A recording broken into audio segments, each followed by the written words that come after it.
I was walking. It was an eternity. I was walking down a corridor that was so long. It seemed so long to me that day. Мені кажеться, якби не вона, я, мабуть, би. I think if it wasn't for her, I probably wouldn't have survived. I'm honestly telling you, she was like a ray of light in a dark kingdom. These are the rooms of that dark kingdom. The detention centers of Kherson, southwest Ukraine. When Ukrainian troops liberated the city, the scenes were euphoric. But liberation also revealed the horror of prolonged Russian occupation. In Kherson, over 254 days, they built a network of 26 detention centers to control the local population. At least hundreds, but possibly thousands, were taken. They electrocuted me until I lost consciousness. When I regained consciousness, they started all over again. Among them were Olga and Svetlana, who had spent 280 days in captivity. 9 months of detention, but years' worth of physical punishment on their bodies. They would keep each other alive.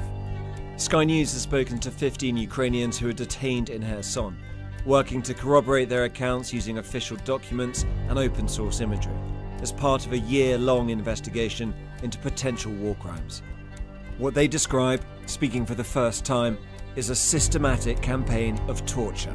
As soon as you have war crimes being committed within a widespread or systematic attack on a civilian population, you are well within the territory of crimes against humanity, and that's what happened in Kherson.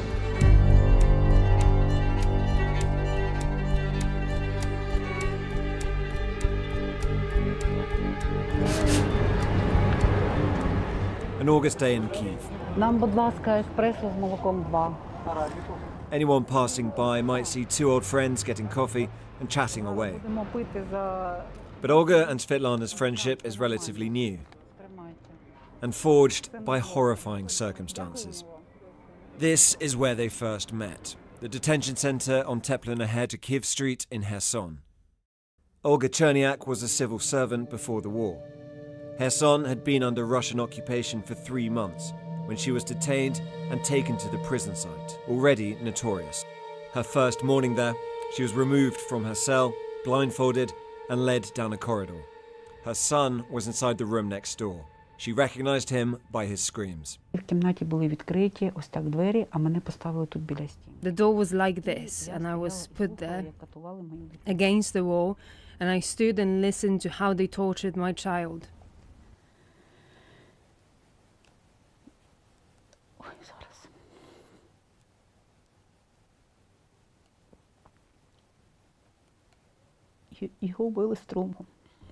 He was being beaten with electricity, he was crying a lot, and he asked them to stop.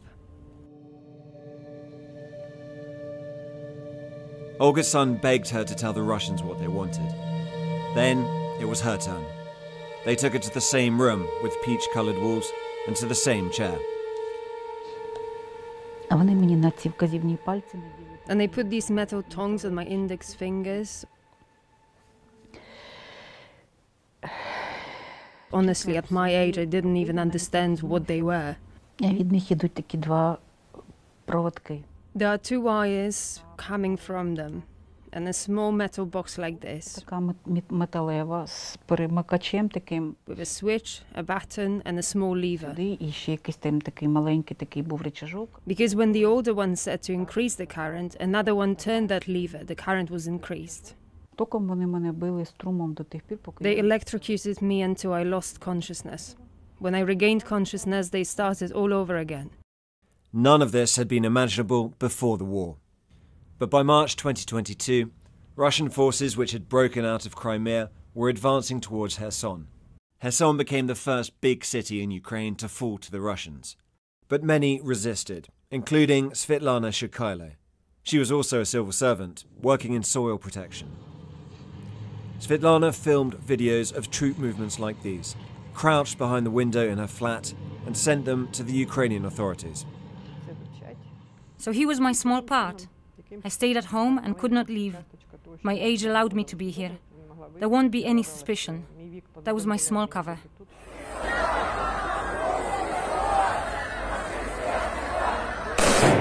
The Russians struggled to control the local population and knew there were informants throughout the city. So they started rounding people up. Neighbours turned on neighbours, friends turned on friends. Svetlana was betrayed by one of the people she'd been feeding information to. Armed soldiers wearing balaclavas took her to the same detention centre. That was where Olga and Svetlana met, beginning a friendship that would save their lives. Svetlana was already sitting there, and I came in with such frightened eyes, and I didn't know what to do. She takes me by the hand and tells me everything will be fine. You just have to believe in the good. She was panicking a bit. She says, don't panic. Yes, keep praying, girls. All will be well. She took my hand, and from the moment she held my hand, that's how, hand in hand, we made it out of captivity. Their story started in Kherson, southern Ukraine. Both were held here, on Teplin ahead to Kiev Street. The Russians ran 5 other sites in the city centre, and 26 throughout the wider Kherson region, identified by the Media Initiative for Human Rights, a Ukrainian NGO Sky News has worked with as part of our investigation. Olga and Svetlana would be taken to these 4 as they were transported further away from home. The detention centre on Teplin ahead to Kiev Street was busy. Anton Lemarkin was also held there. He was a policeman who had been passing information to the Ukrainian military. The Russians had been looking for him for months when he was betrayed by his friend. They just brought me to the edge of a trench or a pit. I saw a cliff and they brought me to my knees in front of the cliff. They told me to pray and put a gun to my forehead. They fired 3 short bursts near my left ear. They took him for interrogation, beat him with a baton and applied electric shocks. When Anton refused to answer, they tried a new tactic. I had a black t-shirt and they've taken the end of it and covered my head completely so that I wouldn't see anything and so that the clothes would cover my face. They brought in water in 5-6 liter bottles and started pouring water. They poured water until you start to lose consciousness or start vomiting. And they're holding you. Then you start shaking. And then they let you go. And then you only had a few seconds to spit out the water and take a few breaths. Then they immediately put you back down and poured water again. But while Anton, Olga and Svetlana were being held, the Ukrainian military was fighting back and advancing on Kherson. By October, 3 months into their detention, the military was on the outskirts of the city. We were waiting for our troops to come, to open the door, to liberate us from this captivity. But as the Russians withdrew from Kherson, they took their prisoners with them, over the Dnipro River into Russian-occupied territory to a town called Holopristan. They waited another 2 months. And then, in December, Anton was set free, without explanation. He travelled back to Oleshki, a town still occupied by Russia, but the closest city to now liberated Kherson. He hid there for months, until the dam burst. On June the 6th, the Kakhovska hydroelectric dam was blown up. 230 square miles of territory downstream was flooded, and Anton saw his chance. He and a friend swam through the floodwaters on top of an air mattress, trying to find a boat.